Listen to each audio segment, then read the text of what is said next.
This conference will now be recorded. All right, brothers and sisters, welcome to our Bible study today. And we're concluding our book study on the book Anatomy of a Revived Church by Tom Rainer. This will be the last week that we do this book. Starting next week, we'll do First Peter. And the material for First Peter has been sent in. If it's not already on the website, it will be shortly. The first introduction will be out there for you. And let me remind us that we are using Dr. Constable's notes, and on the handout on our website, those instructions are there. So let me show you, and I don't know if Reverend Jones if he's had a chance to upload it yet, but the handout will be out there. Not yet. Yeah, I was a little late getting into it. I had to make some revisions to it. So if you go to SBCYPSI.org, and then you click on the link for events. Once you click on the event, it will connect you to Bible study, and go to events, Bible study, and then at the bottom we'll have a new category for First Peter, and we'll get that set up. And just as we have the categories for the other Bible studies, there'll be one for First Peter, and that'll be set up for you.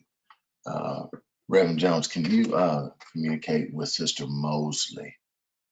She's trying to reach you. Yeah. I shared the link. You did? Okay. Okay. All right. So that's where the information will be for next week. Will be on the website. So let's go to Revelation chapter 3. And we started our study of the seven churches, of the revived churches, with Revelation chapter 3, because we wanted to look at the fact that the churches had issues. And so the seven churches in Revelation, the Lord addresses an issue with them, with all of these churches. Okay. And so let's go to Revelation chapter 3, and we'll look at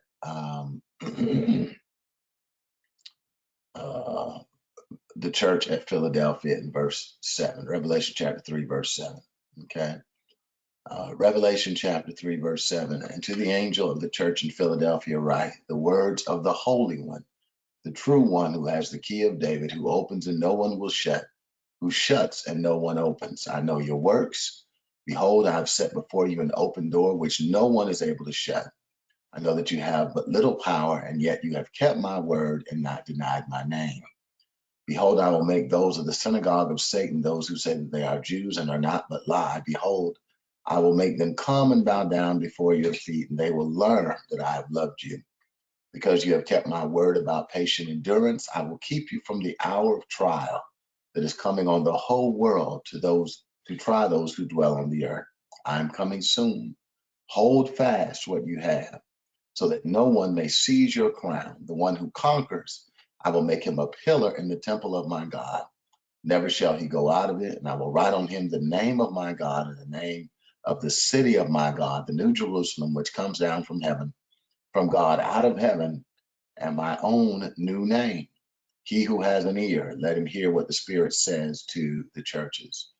The church at Philadelphia, among the seven churches mentioned in Revelations chapter 2 and 3, is unique because it is the one church that the Lord does not chastise or rebuke for some issue. And the thing that's key about the church at Philadelphia is that they had been faithful, they had endured, and they had not denied the name of the Lord. The other six churches, in one way or another, all proved to be unfaithful to God. And so it is the church at Revelation that proves to be faithful, even though the other churches are not. And so as we looked at the information that we've been studying about the churches, the revived churches versus the churches that were in decline, there were some particular characteristics. And so we'd like to review those characteristics. So let's go to our book study now, Anatomy of a Revived Church. And in the last chapter of this book, chapter 8, it's really just called The Conclusion. There are 10 different characteristics that we saw about revived churches. And the conclusion was that the church must change, must be willing to change as the Lord directs, or the church may die. And so we're reminded in Ephesians 2:19 that the church is members one of another, that we need one another, and that God has equipped us to function in the body together. So let's have a little group discussion starting off about the stories that we read about Robert and Elisha.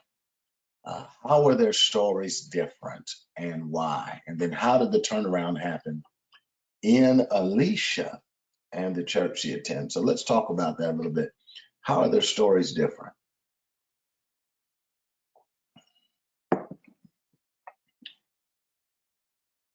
You're going to have to unmute to talk to me. That's right. In Robert's church didn't die. Robert's church died. Robert Closed their door. All right. And it was because they were willing to change. I'll let somebody else talk. All right. It's in Robert's church. The people start moving away from the members, start moving away from the church, and the people that lived in the community start moving in. And they were under the impression that these people are not like us, so they were not paying attention to their community. In Alicia's case, she was a troubled member. Yeah, she was humdinger. Yeah, she acknowledged that too. But what was really interesting about her story is she saw that the pastor was praying and asking the Lord to either remove him if he was the problem, and crying. And it really touched her heart. And so she began to change. All right. What else did you notice was different about their stories?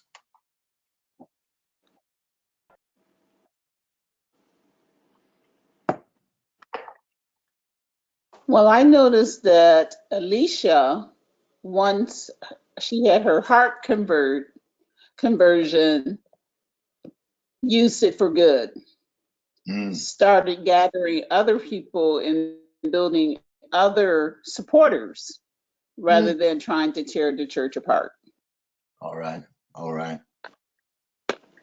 It seems to me that the Lord kind of allowed Alicia to get a window or a view into the pain of leadership, of what the church leadership was going through.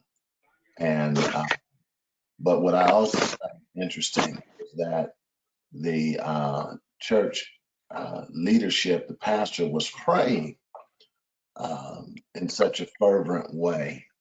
And his response to what was going on in the church was to mourn and pray, which sometimes, honestly, is not the response that church leaders have when a church is struggling. Sometimes there's some other responses that you can see.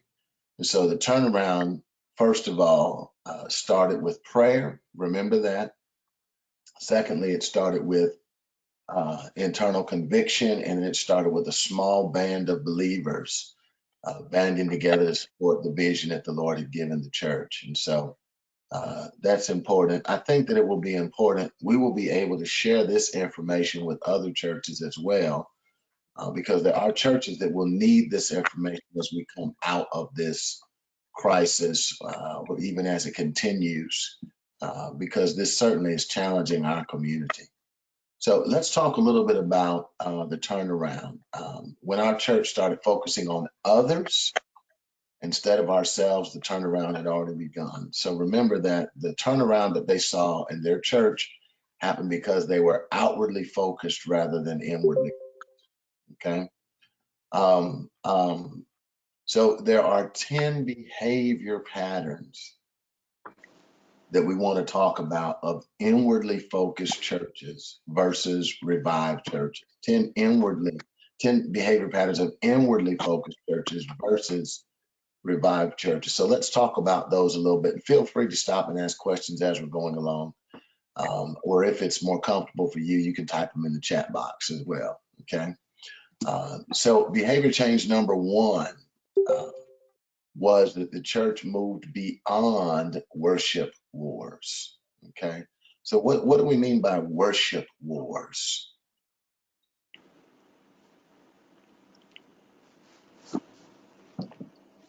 Style of worship.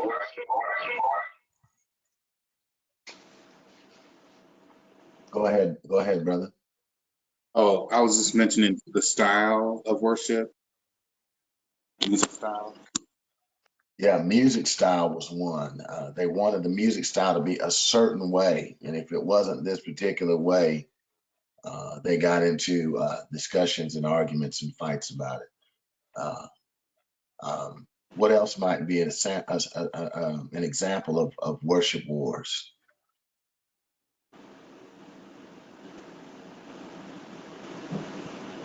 Mr. Taylor, you were saying something there? No, but would it be the style of the worship Yes, service? the style, the order of the service. The order of the service had to be constant. It could not change. There were certain instruments that were required. We went to a church one time and they still had a pipe organ, and no other instruments were allowed. No piano, no drums, no guitar. That was the devil's music. But the pipe organ they thought was sacred, and so that was one of the problems some of those churches had. In revived churches, the members stopped insisting that certain music styles meet what? Their own preferences. Yeah, their own preferences. So what did they do instead?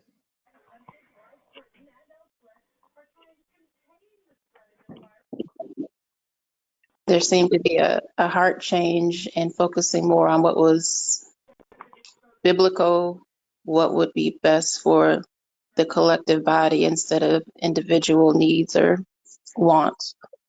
All right, thank you, Sister Ellis. Yeah, they started focusing on what was biblical as opposed to what was cultural preference. One of the things that can hinder churches is if we make our traditions equal to the Bible. You have to do it this way. And so they started looking at what was best for their church. One of the things that we have to do too is examine what is our culture? What's the culture of our community? What will our community respond to? How will we help draw the community? So they moved beyond worship wars. Behavior change number two was they moved, oh Lord, beyond prolonged meetings. So in some of the declining churches, the meetings were ridiculously long. They were never about the Great Commission, making disciples, nor the Great Commandment, loving one another. And the meetings were often contentious and divisive. Let me ask you a question. What's the longest church meeting you've ever been in? Or the longest meeting at church? Some of y'all don't want to answer. Okay. All right. I see you grinning over there, but you're not gonna say a word. 2 hours. 2 hours. 3 hours. 3 hours. Okay. Yeah. I've been in meetings that have been longer than 3 hours. No discussion about Jesus and them, the Great Commission, the Great Commandment, none of that. Now, sometimes, I'll be honest with you, sometimes there are things that are important to be discussed. But for these churches that were trapped in decline, those meetings were their purpose. The revived church has meetings, they're consequential, and they have a clear purpose and agenda. Clear purpose and agenda. Clear purpose and agenda. So let me throw something out here too, just in case some of you all are budding leaders and you may not be a leader of a ministry yet, but you might be. Always set the agenda in advance with your team. Work on the agenda in advance with your team, so that way you don't have a lot of fluff in the agenda. People will appreciate the economy of time if we pay attention to people's time. Behavior change number 3 was they moved beyond the facilities focused. One of the highest priorities in the churches that were declining was the protection and preservation of the facilities rather than seeing the buildings and grounds with a particular purpose. Let me throw this in. You might want to write this down just in case we get to design and build new facilities. The facilities should be purpose driven. The facilities should be purpose driven. Let me give you an example of what I mean. If you have a church in a community that has children, you have to build space for children. If you have a church that's in a community where there are young children, you have to build more space per child because young kids require more space per child. If you have a church that is in a community that is landlocked, meaning that the church only has a certain amount of space around it, sometimes you have to go up rather than out. So some friends of ours are at a church in a city where the church has one building on their block. It's one big building. And so what they did was they bought the stories above them to expand the ministry of the church because the church couldn't move out. And so the facilities are driven by the purposes and needs of the church and the community. Okay. Well, we move beyond the facilities focus. And Lord have mercy, we're beyond that right now because we have seen and learned that the church is not the building.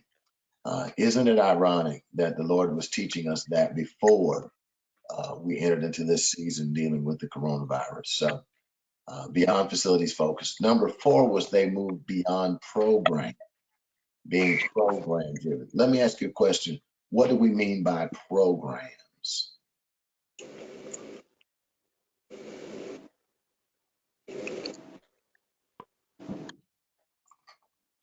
Do we mean Sunday afternoon at 3, or does that mean something else?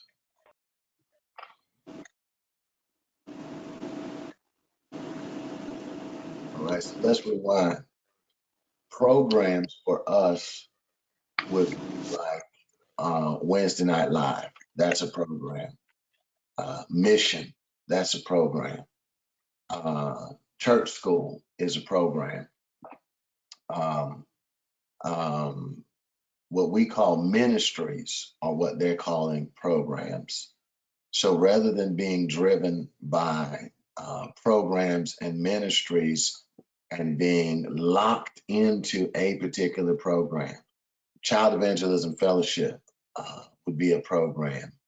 Evangelism Explosion would be a program. Awana clubs would be a program. Rather than being locked into particular programs for the wrong reasons, they evaluated all programs and whether or not those programs were useful. And if they were not useful, they had no problem letting that program go. Okay. Has that been our experience?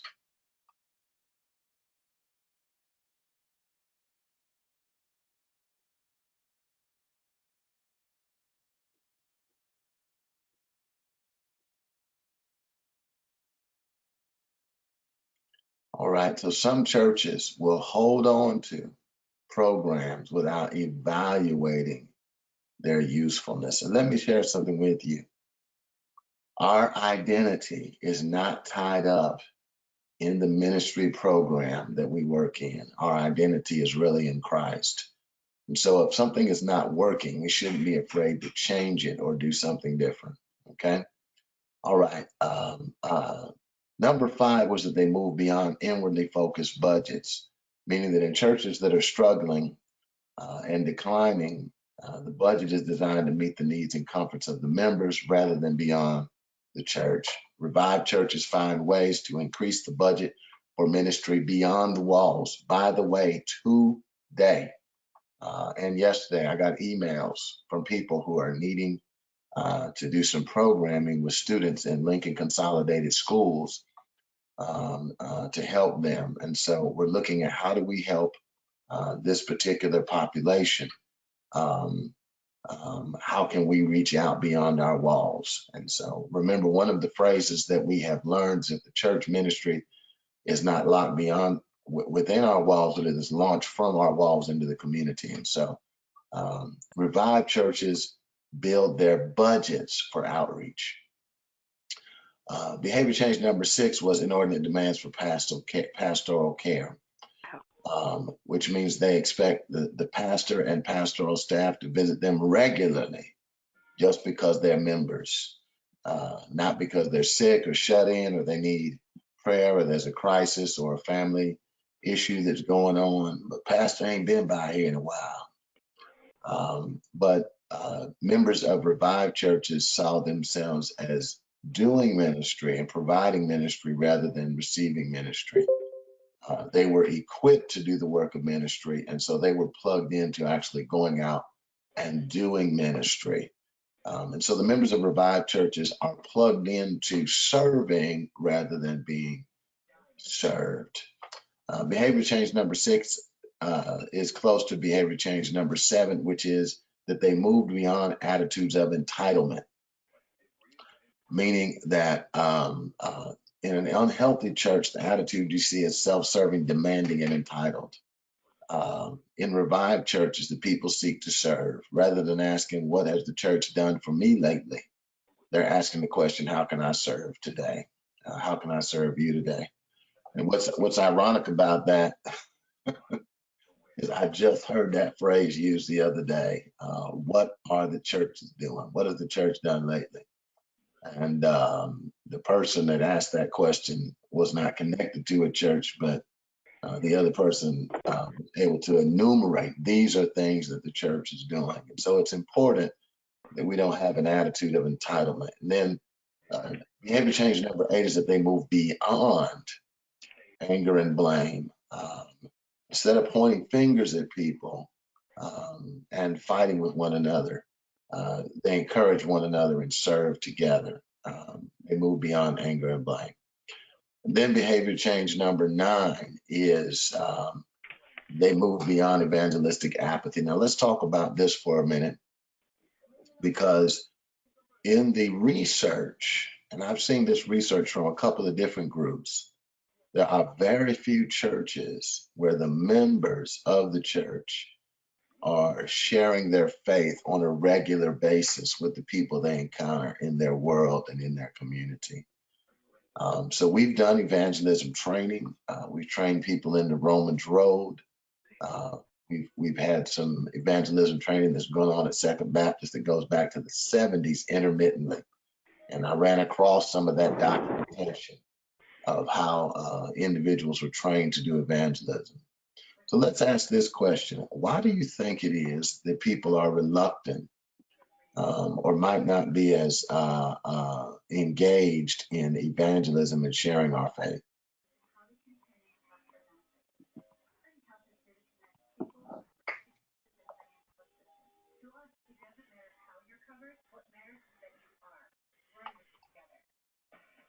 Why do we think that might be? Are y'all trying to unmute your microphones and somehow we've got them muted or something? I think one of the reasons people are tentative about sharing their worship experiences, some has to do with fear and some has to do with not being sure if you're going to do So fear and not being sure if it I the might right not way. be doing it right. Yeah. Okay. What's the right way? I don't believe there is a right way. Okay. What do you mean, Brother Jordan? I mean, sharing your experience is sharing your experience. It's not going to change. It's always the same. All right. So I if mean, so my experience is the starting point for evangelism. Is that correct? sharing your experience, yes. Okay. All right. Sister Watson, you were saying something there? I was just going to say that one of the reasons perhaps for not sharing more is a fear of rejection and lack of knowledge, not feeling like you have all the answers. Obviously, that takes years of study, and so you just don't feel equipped to have a discussion with somebody who's agnostic or atheist or that. Yeah, it may be challenging because the person may want to reject what you're saying, or they may want to argue. Um, one of my perspective is this. I take the paperboy approach. My job is to get the paper on the porch, is to present the gospel to the person and leave it up to the Holy Spirit to do the convicting and the convincing. And so if I've been equipped to share the gospel, I know how to do that. I know a basic plan of how to share my faith, then I can do that in a way that's comfortable for me, and not worry about whether or not I had a success rate. One of the reasons it stops people from evangelism is because they think of it like sales, like I have to have a certain closure rate. I have to convince this many people. And our job, as the scripture says, is to plant the seed, and then the Lord will send somebody else along to water it, and then God will give the increase. So that's one of the ways we have to move beyond evangelistic apathy. It is the responsibility of every believer, every Christian, to know how to share their faith and to be able to actively share their faith in different settings. Because the truth is, pastor, ministerial staff, church staff, we're not going to see everybody, especially these days. And so, as the Lord connects us with people, we need to be prepared to share our faith. Behavior change number 10 is kind of an overarching one, and that is that churches that were in decline refused to make the changes that were necessary. It basically boiled down to they were stuck in their same routines and their comfort. So the one thing that we do know is that churches that refuse to change are churches that are headed toward death. Okay, and so the phrase that we learn now is that if given a choice between life and death, most church leaders chose death if they had to make substantive changes in their churches. And so we want to talk more about this concept. Part of what causes that to happen is because of what we call cultural Christianity. So the reason that some churches don't change is because they're responding to cultural Christianity. What do we mean by cultural Christianity? And this may or may not be true, depending on where we live. Straying in traditions. Traditions are cultural. All right, all right. What else?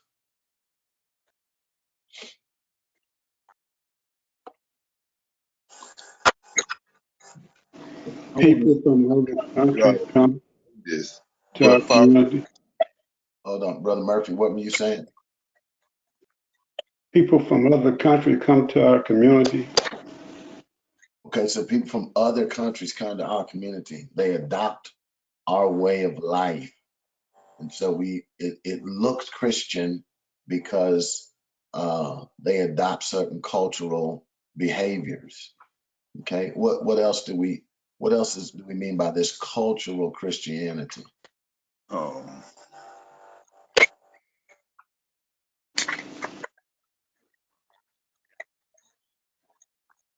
let me give us a, go ahead, Red. I was going to say it's more about RITES than really about the movement of the Holy Spirit now.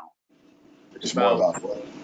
Like what's working, so to speak, what we've done, and to develop this status quo because it seemed to be working. Or we don't want to rock the boat as young people. We don't want to wear the dress too short or the pants too tight, or we don't want to run around the church. You know, even that could be cultural, running around the church. But those things that we just do, you walk into a place and you know what the scene is. You know what the behavior pattern is. Yeah, so it's things like dress, how people talk, worship behaviors, things like that. Those are behaviors that we would think in terms of cultural Christianity. There are some other ideas too, as far as how we vote, which party we vote for, what's our position on certain issues. Those things are cultural Christianity. Our behavior toward business and finance, those things are cultural Christianity. What our families look like. And so some of those things are culture. Now, what Dr. Rayner's argument is when the culture began to look dramatically different from the church, a lot of congregations didn't know how to respond. I think that's a bit one-sided though, because the church has always been multicultural, multi-ethnic, and multi-generational. Some segments of American population that has been the case. And so we've had to look at how the church responds to our culture rather than avoiding our culture. Okay. A lot of that changes as generation changes, Pastor. Our culture changes as the generation changes. Yeah. You know, the old passes and the new come in. Yeah, that's true. That's true. But in some communities, people are not willing to recognize that. So, you know, in the 50s and 60s, you know, our society in America underwent radical changes. In the 90s and the 2000s, the society in Mexico and in Latin America underwent radical changes. And so now, in the 2000s and leading up to the 2020, in Asian countries, that there's been a radical change in culture. And so what we assumed was Christian, which wasn't biblical, but was cultural, churches got plugged into this is what Christian culture is supposed to look like. Let me give you some Shouldn't examples. it also be your own, say, your family background and your own personal experience? Like, Yes, say, the environment that you grew up in. that's true. Yeah, yeah. Because right now, I'm not wearing a white shirt, a black suit, and a black tie. I don't have on black shoes. I do have on shoes, but they're not black. When I was growing up, this attire that I'm wearing now would not be appropriate in church. Okay. That's cultural stuff. So it's the background. It's how you grew up. Do you pray over every meal? Do you have to hold hands when you pray? Do you have to bow your head and close your eyes? We teach people that stuff, but some of that's not Christian. Some of that's culture. Okay. So the key is to change and live rather than change or die. Okay. So churches that are revived and are reaching their community for Christ are not hung up on refusing to change. Okay. Wouldn't Now, this new change take a part for the new generation where they can fit in and grow with us? that's true. That's true. But what's interesting is that we make assumptions about the previous generations. So let me give you an example. Baby boomers, their parents took them to church. But Gen Xers, which is my age group, a lot of people in my age group Didn't go to church. they didn't go to church. And so when you have somebody that walks in church that's between 55 and 45, we think that they have a churched background. We Yes. assume that they Yes. know this and that, and they may not have been plugged into a church their whole life until they came in. That's Yeah. what I think about new members. I think that's more millennials, because I think Gen X, I'm a Gen X, and I was raised in church. It's the millennials, and they have a totally different mindset and thought on church. I have a lot of nephews that's millennials, and even though we've raised them the way we were raised and things, they mindset on church is totally different. Yeah, and definitely millennials are different, and the generation is coming after millennials, Generation Y, whatever they're going to call them now.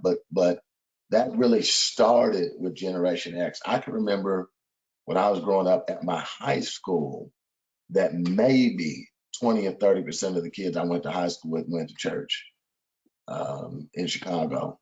And so regionally, and if you go down south, you see that too. Regionally, down south, you saw a lot of people that stayed in church. But if you were in certain cities, some of my classmates were like, why are you going to church every day? Why do y'all go to Vacation Bible School? What's Vacation Bible School?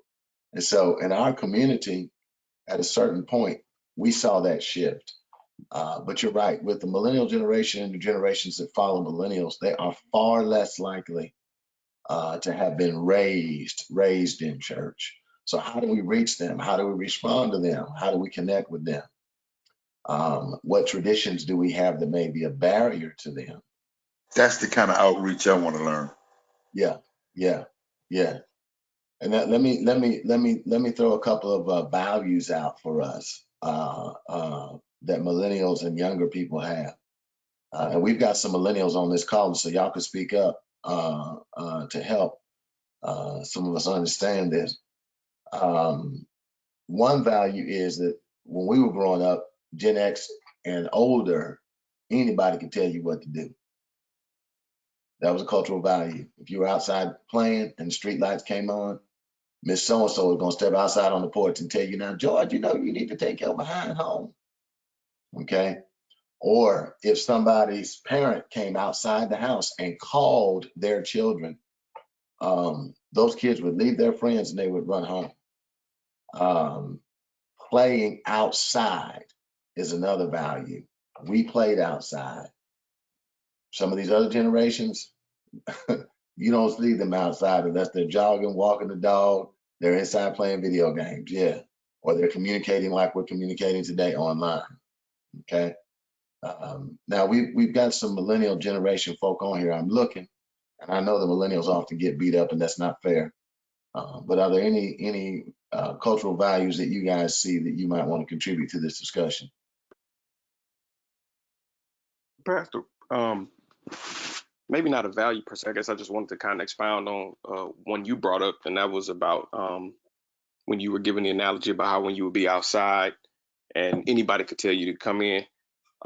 There's been a shift, I guess, culturally speaking, when it comes to trust and the ability to trust people in general, and then specifically people that are older than you, authority figures, what have you.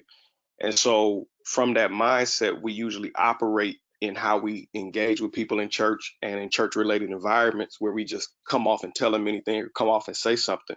And we haven't understood that the medium through which you're able to disciple and the medium through which you're able to really get people to understand what's going on, change, what have you, is through relationship.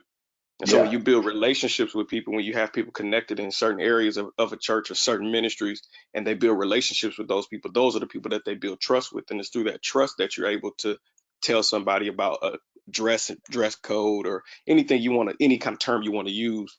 And that kind of carries over into other areas like technology, aesthetics, graphics, marketing. Those are just things that we view as enemies in church, but they're not really enemies. They're tools that can be used to communicate the same message that we communicate to past generations. I think we just get caught up on the method so much that we lose sight of the fact that the method can shift. And I guess and I really haven't read this book. I know that this is what Dr. Rain is trying to get across too. Your methods have to change, but while you change methods, you don't have to change your message at all. you know. Boy, look, you haven't been here, but you just fed some of what you've been saying. But yeah, that's where I'm at, man. Yeah, yeah, yeah. And one of the things that we know and have discovered is that for younger generations, there's no authority without relationship. You build the relationship first, then you earn the respect of the person in order to be able to communicate with them about life change. But you don't start with life change, you start with relationship. What's interesting, if you look at John chapter 4, that's how Jesus does it. He builds the relationship with the woman at the well before he starts talking to her about her lifestyle.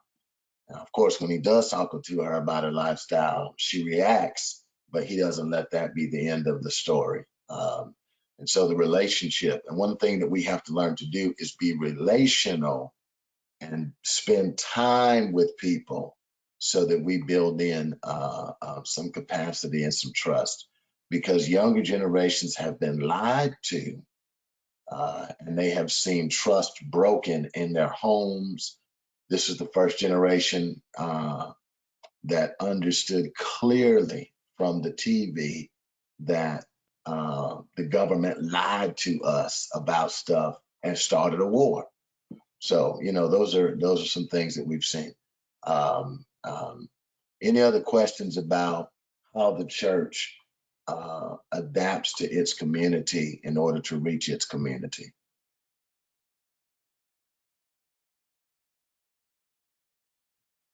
All right. The study that we looked at from Alan Deutschman, the Change or Die study that we looked at the beginning, the article that we read, how does that apply to churches?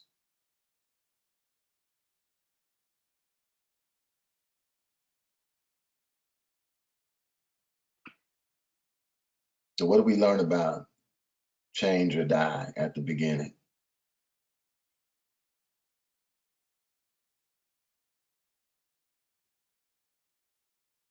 And the Change or Die article first dealt with healthcare, but it also Healthcare, yeah. businesses. What did we learn? So it's just like going to the doctor for your annual physical, and over 2 or 3 years, the doctor is following your progress and seeing these changes or seeing positive or negative.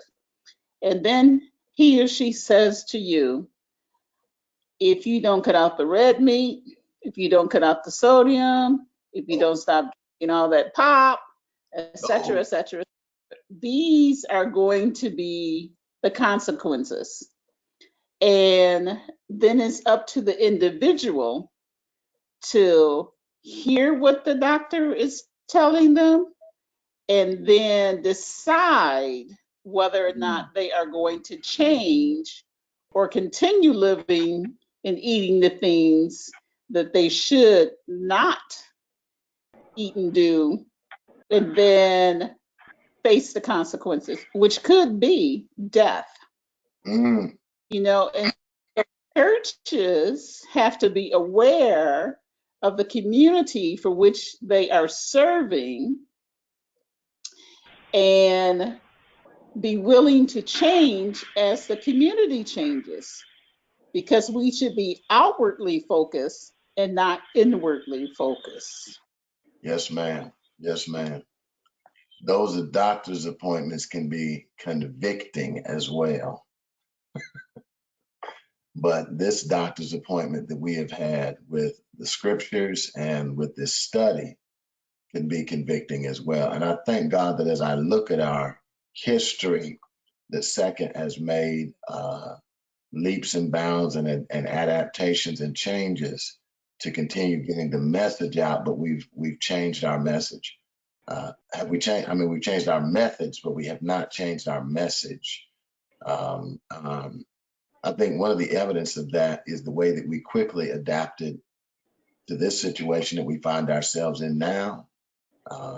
We work together to find solutions, to communicate, to pray together, to stay connected. We adapted our worship service to a strictly online setting. There were things that we had to do. We found a way to communicate with one another. and our ministries, our deacons ministries and others, trustee ministries, we found a way with our technology team and our staff to work on making sure that the church does what the church is supposed to do, which is spread the gospel. And so I think that those are good signs for us, that we just didn't sit back and say, oh, well, we can't have church, we got to shut down. No, the church is not defined by the building. And so thank God that we are able to do that. We've already talked about pretty much the other discussion questions. I do want to look at the last question, though, and that is, how have changes in culture caused so many churches to retreat? How have changes in the culture around us caused so many churches to retreat?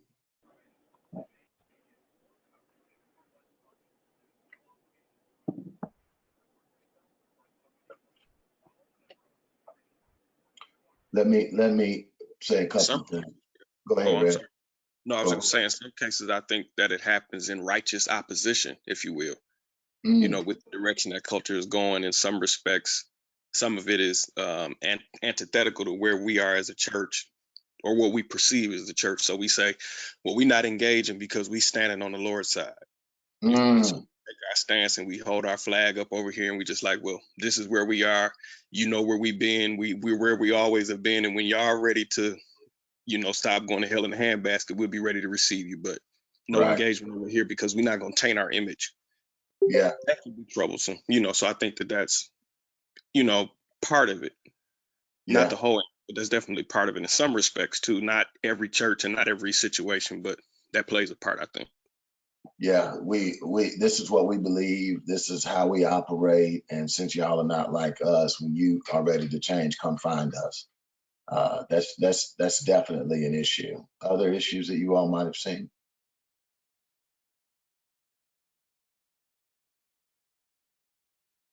Well, certainly as the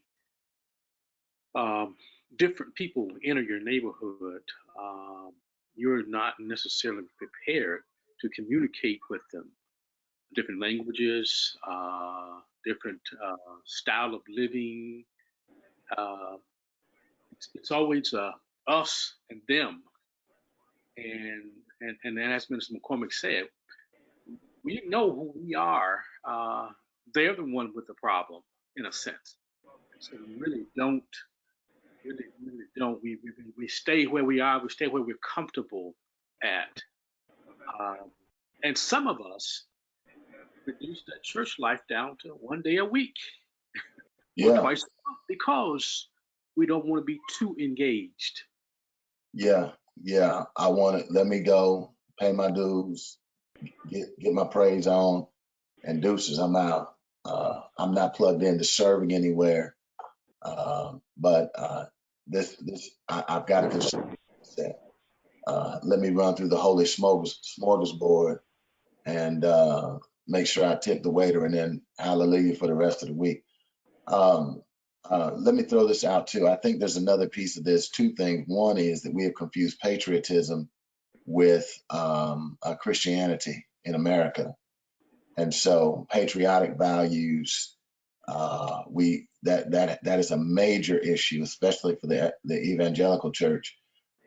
Is that we have confused patriotism with Christianity, and that patriotism in some churches is as much a part of what they believe of their religion as our faith in Christ. Let me give you another one, and that is that this us and them mentality, that there's us in the church and there's them outside the church, as if the church is not made up of members of the community.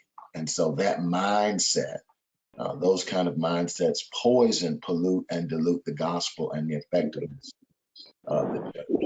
I think I heard somebody else chiming in. Go ahead. Yeah, one thing that came out of our group discussion about this, which was really good, is that, perhaps sometimes we're more concerned about being politically correct than we are about being biblically correct. Yeah, and depending on where I work and who lives next door and all of that, it might be a challenge because I don't want to offend anybody. Okay. Yeah, that's a good point, Sister Ellis. Yeah. So the basic gist of this study, this book, was to challenge churches to be flexible. And one of the phrases that you'll hear me say more and more is that we have to have nimble thinking. Nimble thinking, not that we're swayed or we're knocked off our square doctrinally, but that we are able to adapt to situations quickly, that we move at the speed of an email, that our minds are nimble. We move at the speed of an email or a text rather than the speed of a letter. And so that's one of the